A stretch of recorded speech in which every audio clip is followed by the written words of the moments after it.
ต่อไปเราจะมาเข้าบนที่สามนั่นก็คือตัวเลขหรือว่าเลขนั่นเองซึ่งตัวเลขที่คนลาวนิยมสงสัยกันส่วนใหญ่จะเป็นตัวเลขสามผลแต่ว่านี้จะเป็นตัวเลขของชาวลาวโดยแท้จริงเลยซึ่งตัวเลขนี้จะพบเห็นได้ส่วนหลายแมนอยู่ในธนาคารหรือว่าในใบเงินของคนลาวนั่นเองอันนี้เป็นเลข0 1 2 3 4 5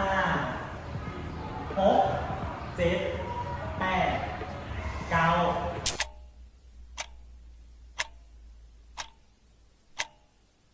ตอนนี้เราก็จะเข้ามาTC เนาะซึ่งจะว่าเกี่ยวกับเวลาและวันทีเนาะสำหรับวันทีประเทศเราจะใช้ที่จะใช้เป็นวันทีก่อนตามมาด้วยเดือนและปีแต่ถ้าเป็นเกาหลีก็อาจจะใช้เป็นแบบปีก่อนแล้วถึงมาเดือนและวันทีสำหรับเรานี่จะเป็นวันพุธของวันที่4เดือน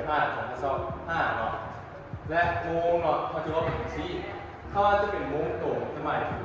พวกโมงแล้วก็ตามด้วยเวลาทีเป๊ะหรือ00นั่นแหละปลายประมาณปลายเนาะสมมติ1 โมง 1 นาที1 โมง 29 นาทีจะเป็นปลาย1 โมงครึ่งจะเป็นเวลา30 นาทีก็คือทุกเวลาก็พอด30 นาทีจะเรียกว่า1 โมงครึ่งเลยแล้วยังก็จะเป็นเวลาสมมติเนาะ1 ชั่วโมง31 นาที1 ชั่วโมง59 นาทีจะเป็นยังแต่เขาจะมาใส่ยังหนึ่งเขาจะไปโมงต่อไปเลยจะเป็น2 โมงยังแล้วตามด้วยนับถอยหลังโมงมา